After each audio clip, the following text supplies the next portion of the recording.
अस्सलाम वालेकुम। Mohammad Iqbal Khan, advocate with new legal lecture. आज का जो हमारा लीगल लेक्चर है वो है लेटेस्ट अभी सोशल मीडिया में जो इशू चल रहे हैं, आपने देखा होगा आमिर लियाकत और उसकी बीवी ने जो केस फाइल किया है दानिया शाह या उर्फ दानिया बीवी ने, तो उसके लीगल क्या इफेक्ट है, उसके लीगलिटी के बारे में जो उसने केस फाइल किया है, कहाँ तक वो ये चीज़ें क्लेम जो कर रही है क्या उसको मिल सकती हैं, ये हमारा आज का लीगल लेक्चर है।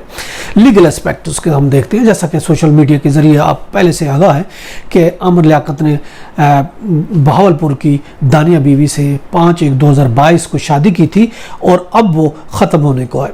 दानिया बीवी उर्फ दानिया शाह बहावलपुर की एक अदालत में केस फाइल किया है और उसमें उसने कोर्ट से 3 चीज़ें मांगी हैं। उस केस के मुताबिक जो उसने चीज़ें मांगी हैं, पहली है दावा तनख़ी से निकाह यानी डेजोलेशन ऑफ मैरिज, दूसरी है मेंटेनेंस खर्चा नान और नफ़का जो कि 1 लाख रुपये पर मंथ उसने मांगा है। तीसरी जो चीज़ उसने मांगी है हक महर मकान 11 करोड़ प्लस कैश 2,50,000 रुपये प्लस गाड़ी टोयोटा करोला 45 लाख और 3 तोला सोना 45 लाख का। ये सब चीज़ें भी उसने डिमांड की है और साथ ही उस पर संगीन इल्ज़ामात भी लगाए हैं कि वो आइस का नशा करता है, तशद्दुद करता है, नशे के लिए मजबूर करता है और इसके अलावा गैर मर्दों के सामने आने को कहता है, बैरून मुल्क के लिए फहश फिल्में जो है वीडियो बनाने के लिए भी उसको फोर्स करता है और इस बेस पर मेरे इनकार पर वो 5-5 दिन मुझे लाक में रखता है। कहता है कि टीवी एंकर हूँ, सोशल मीडिया में आपको तबाह बर्बाद करूँगा। अब उस जो केस उसने फाइल किया, अब उसकी पहली समाअत जो है वो भी होने वाली है, जो कि केस अभी सर्विस पर है, नोटिस की तामील पर है, जो कि अभी 7 जून को फिक्स है। अगर हम दानिया बीबी उर्फ दानिया शाह के निकाह का हम देखते हैं, उसकी स्टडी करती हैं जो कि मीडिया में भी शेयर हुआ है। उसके मुताबिक उसकी एक तो डेट ऑफ बर्थ 5/10/2013 यानी अभी 19 साल तकरीबन उसकी बनती है उम्र, और ये निकाह 5/1/2022 को हो और निकाहनामा के कॉलम नंबर 13, जो कॉलम नंबर 13 सिर्फ हक महर के बारे में है, वो उस कॉलम नंबर 13 में लिखा हुआ है कि हक महर 2,50,000 और कॉलम 14 और 15 उसमें यह लिखा हुआ है कि जिसमें लिखा होता है कि हक महर का कोई हिस्सा या जायदाद कोई दी गई या नहीं दी गई, तो दोनों कॉलम में यह लिखा हुआ है कि हक महर का कोई हिस्सा नहीं दिया गया और जायदाद भी कोई नहीं दी गई। ये एक आम सा सादा सा एक निकाहनामा है। अगरचे शादी से पहले बहुत वादे वईद किए गए थे, बहुत यूँ समझे कि सब्ज बाग भी दिखाए गए थे कि आप शादी करें तो आपको ये करेंगे वो करेंगे, तो इस तरह की चीज़ें सावज़ेर हर शादी में ये होती रहती है। अब हक महर जो कि निकाहनामा में दर्ज है 2,50,000 रुपये, वो डिग्री करवा सकती है। अब अगर वो डिग्री करवा भी लेती है तो ये बहुत उसके लिए बहुत से कॉन्सिक्वेंसेस है, बहुत से मुश्किल है, किस तरीके से वो आप कराती है। अब हम ज़रा इसकी लीगल हैसियत के, अगर हम इसकी लीगल हैसियत को अगर हम देखते हैं तो देखें कि उसने जो वादे वही तो ये भी किए थे, हम आपको कोठी कार हर किस्म की आसाइश ये सब चीज़ें हम आपको देंगे। ये एक ज़बानी हद तक है और इसका डॉक्यूमेंटेशन की हद तक कोई प्रूफ नहीं है, कोई डॉक्यूमेंटेशन नहीं है। अगरचे दानिया बीबी उर्फ दानिया शाह ने वकील के ज़रिए खुला का केस बनाया या फिर तलाक का, क्योंकि ये केस जो बना है ये भी क्लियर नहीं है वेदर इट इज़ तनख़ी से निकाह बज़रिया खुला है या डेजोलेशन ऑफ मैरिज एक्ट है under Muslim dissolution Muslim marriage act 1939 के तहत है या उसके दफ़ा 2 के तहत। तो जो अंदाज़ा लगाया जाता है वो ये है कि उसने dissolution of Muslim marriage act section 2 के तहत 1939 के तहत ये केस फाइल किया कि यानी मुझे ये चीज़ें भी चाहिए और इसके साथ साथ मुझे हक महर भी चाहिए। अगर हम दानिया बीबी जुल्म सितम और गैर अखलाकी ज़िंदगी गुजारने पर जो मजबूर करता है, जो उसने एलिगेशन लगाए हैं, तो ये उसको अदालत में प्रूफ करना पड़ेगा। अगर ये प्रूफ करती है तो वो तलाक ले सकती है। डेजोलेशन मुस्लिम मैरिज एक्ट 1939 के तहत वो तलाक लेने के काबिल होगी और अगर इस लॉ के तहत अगर वो तलाक लेती है ऑफकोर्स तो उसको हक महर भी मिलेगा, लेकिन अगर वो खाली खुला में जाती है तो फिर ऑफकोर्स उसको खुला नहीं मिलेगा।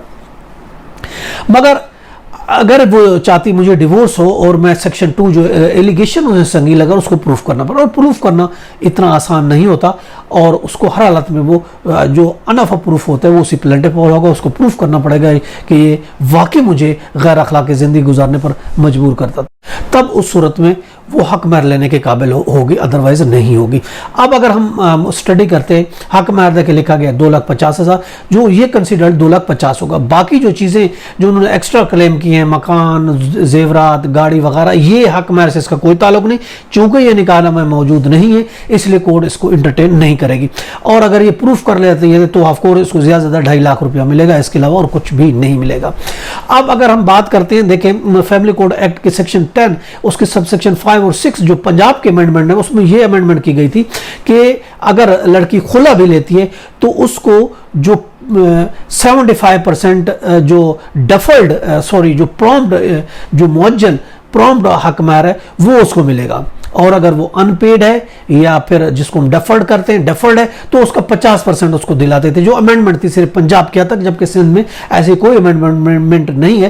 तो लेटेस्ट अभी PLD 2022 फेडरल शरीयत कोर्ट जो रूलिंग है, PLD 2022 FSC 25, तो फेडरल शरीयत कोर्ट ने उसका ये सब सेक्शन 5 और सब सेक्शन 6 को जो है वो गैर कानूनी और इलीगल डिक्लेयर कर दिया था। और ये कहा था कि ये गलत है कि जो खुला लेती है उसको 75%, अगर ले चुकी तो 75% उसको हक महर भी मिलेगा, और अगर नहीं ले चुकी तो उसको 50% मिलेगा। तो ये उसको ये पंजाब की हद तक, क्योंकि ये सिर्फ था भी पंजाब में, सिंध में ऐसा कुछ नहीं था। सिंध में पूरा हक महर छोड़ना पड़ता है, तो उसको वो छोड़ना पड़ता था, बाकी उसको मिल भी जाता था। मगर अब जो लेटेस्ट फेडरल शरीयत कोर्ट की रूलिंग है PLD 2022 पेज 25 है FSC की, उसमें यह कहा गया है कि ये चीजें इलीगल डिक्लेयर की गई है, उसको खत्म कर दिया गया। तो उस हिसाब से अब पंजाब में भी ये कहा गया है, ये कानून मौजूद है कि अगर वो खुला लेती है तो उसको 2.5 लाख रुपए भी छोड़ने पड़ जाएंगे, और अगर वो खुला नहीं लेती तो फिर उस सूरत में हो सकता है उसको 2.5 लाख रुपए मिल जाए, जो कि कॉलम नंबर 13 में मौजूद है।